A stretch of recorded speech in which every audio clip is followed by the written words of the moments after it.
ಬೃಹತ್ ಬೆಂಗಳೂರು ಮಹಾನಗರ ಪಾಲಿಕೆ ಜಿಬಿಎ ಆಗಿ ಬದಲಾಗಿದೆ. 5 ಭಾಗಗಳಾಗಿ ಬೆಂಗಳೂರು ಕಾರ್ಯನಿರ್ವಹಿಸುತ್ತಿದೆ.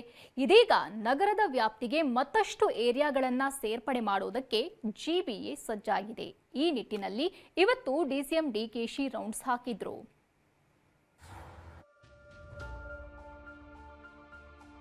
ಎಲೆಕ್ಟ್ರಾನಿಕ್ ಸಿಟಿ ಇರಬಹುದು, ಅದಕ್ಕಿಂತ ಮುಂಚಿತವಾಗಿರಬಹುದು, ವೈಟ್ ಫೀಲ್ಡ್ ಇರ್ಬೋದು, ಅದಕ್ಕಿಂತ ಮುಂಚಿತವಾಗಿರ್ಬೋದು, ಏರ್ಪೋರ್ಟ್ ರೋಡ್ ಇರ್ಬೋದು, ಎಲ್ಲ ಏರಿಯಲ್ಲೂ ಅಷ್ಟೇ ಎಲ್ಲೆಲ್ಲಿ ಅರ್ಬನ್ ಗ್ರೋತ್ ಜಾಸ್ತಿ ಆಗಿದೆ. ಅದಕ್ಕೆಲ್ಲ ಮುಂದಕ್ಕೆ ನಾವು ಸ್ವಲ್ಪ ಪ್ಲಾನಿಂಗ್ ಅಚ್ಚುಕಟ್ಟಾಗಿ ಮಾಡಬೇಕು.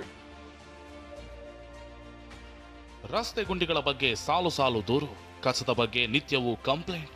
ಬೆಂಗಳೂರಿನಲ್ಲಿ ಹೆಜ್ಜೆ ಹೆಜ್ಜೆಗೂ ಸಮಸ್ಯೆಗಳ ಸರಮಾಲೆಯೇ ಇದೆ.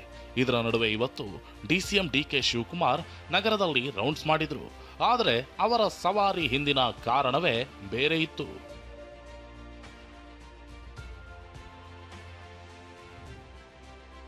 ಬೆಂಗಳೂರು ಹೊರವಲಯದ ಪ್ರದೇಶಗಳು ಜಿಬಿಎ ವ್ಯಾಪ್ತಿಗೆ. ಬೆಂಗಳೂರು ದಕ್ಷಿಣ ನಗರ ಪಾಲಿಕೆ ವ್ಯಾಪ್ತಿಯಲ್ಲಿ ಡಿಕೆಶಿ ರೌಂಡ್ಸ್. ಬೆಂಗಳೂರು ಈಗಾಗಲೇ 5 ಮಹಾನಗರ ಪಾಲಿಕೆಗಳಾಗಿ ಕಾರ್ಯನಿರ್ವಹಿಸುತ್ತಿದೆ. ಬೆಂಗಳೂರು ವ್ಯಾಪ್ತಿಗೆ ಮತ್ತಷ್ಟು ಪ್ರದೇಶಗಳು ಸೇರ್ಪಡೆಯಾಗಲಿದೆ. ಹೀಗಾಗಿ ಇವತ್ತು ಡಿಕೆ ಶಿವಕುಮಾರ್ ನಗರದಲ್ಲಿ ರೌಂಡ್ಸ್ ಹಾಕಿದ್ರು. ಆನೇಕಲ್ ಶಾಸಕ ಶಿವಣ್ಣ, ಎಂ ಕೃಷ್ಣಪ್ಪ, ಜಿಬಿಎ ಮುಖ್ಯ ಆಯುಕ್ತರ ಜೊತೆ ಬನ್ನೇರುಘಟ್ಟದ ಕೋಳಿ ಫಾರಂ ರಸ್ತೆ, ಹೊಸೂರು ಮುಖ್ಯ ರಸ್ತೆ, ಜಿಗಣಿ, ಎಲೆಕ್ಟ್ರಾನಿಕ್ ರಸ್ತೆ, ಸಿಲ್ಕ್ ಬೋರ್ಡ್, ಆನೇಕಲ್, ಚಂದಾಪುರ ಸೇರಿ ಬೆಂಗಳೂರು ದಕ್ಷಿಣ ವ್ಯಾಪ್ತಿಯ ಹಲವೆಡೆ ಸಂಚಾರ ನಡೆಸಿದ್ರು.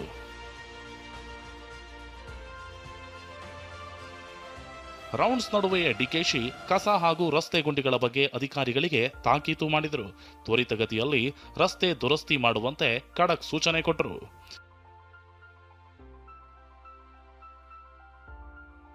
ಈಗಿರುವ ಪಾಲಿಕೆಗಳ ವ್ಯಾಪ್ತಿಯಿಂದಾಚೆಗೆ ಸುಮಾರು 25 ಲಕ್ಷ ಜನಸಂಖ್ಯೆ ಇದೆ. ಇವರನ್ನ ಮುಂದೆ ಪಾಲಿಕೆ ವ್ಯಾಪ್ತಿಗೆ ಸೇರಿಸಿಕೊಳ್ಳಬೇಕಾಗತ್ತೆ.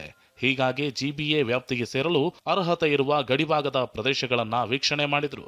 ನಾಳೆ ಈ ಸಂಬಂಧ ಡಿಸಿಎಂ ಸಭೆಯನ್ನು ನಡೆಸಲಿದ್ದಾರೆ. ಕೆಲವು ಲೋಕಲ್ ಬಾಡೀಸ್ ಎಲ್ಲ ಸೇರಿಸ್ಕೊಂಡಿದೀವಿ. ಮುಂದೆ ಇದು ಬೆಂಗಳೂರು ಸಿಟಿ ಒಳಗಡೆನೆ ಬರ್ತಾ ಇದೆ. ಇದು ಆ ದೃಷ್ಟಿಯಿಂದ ಯಾವ ರೀತಿ ಡೆವಲಪ್ಮೆಂಟ್ ಮಾಡಬೇಕು ಏನು ಎತ್ತ ಅಂತೇಳಿ ನಾಳೆ ಆಫೀಸರ್ಸ್ ಕರೆದಿದ್ದೀನಿ. ಕರೆಯಕ್ಕಿಂತ ಮುಂಚಿತವಾಗಿ ನಾವೆಲ್ಲ ಒಂದು ರೌಂಡ್ ನೋಡಿದೀವಿ. ಬಯೋಕಾನ್, ಇನ್ಫೋಸಿಸ್ ಕಂಪನಿಗಳ ಕಾರಿಡಾರ್ ವೀಕ್ಷಣೆ. ಇನ್ನು ನಗರದ ರಸ್ತೆ ಗುಂಡಿಗಳು, ಕಸದ ಬಗ್ಗೆ ಉದ್ಯಮಿಗಳು ಧ್ವನಿ ಎತ್ತುತ್ತಿದ್ದಾರೆ. ಇವತ್ತು ಡಿಕೆಶಿ ಕೂಡ ಬಯೋಕಾನ್ ಪಾರ್ಕ್ನ ರಸ್ತೆಯಲ್ಲೇ ಸಂಚಾರ ಮಾಡಿದ್ರು. ಕಾರಿನಲ್ಲೇ ಕೂತು ಪರಿವೀಕ್ಷಣೆ ಮಾಡಿದ್ರು. ಜೊತೆಗೆ ಇನ್ಫೋಸಿಸ್ ಕಾರಿಡಾರ್ನಲ್ಲೂ ಡಿಸಿಎಂ ಸಂಚಾರ ಮಾಡಿ ರಸ್ತೆ ಗುಂಡಿಗಳ ಪರಿಶೀಲನೆ ಮಾಡಿದ್ರು. ಅನಿಲ್ ಕಲ್ಕೆರೆ, ಟಿವಿ9 ಬೆಂಗಳೂರು.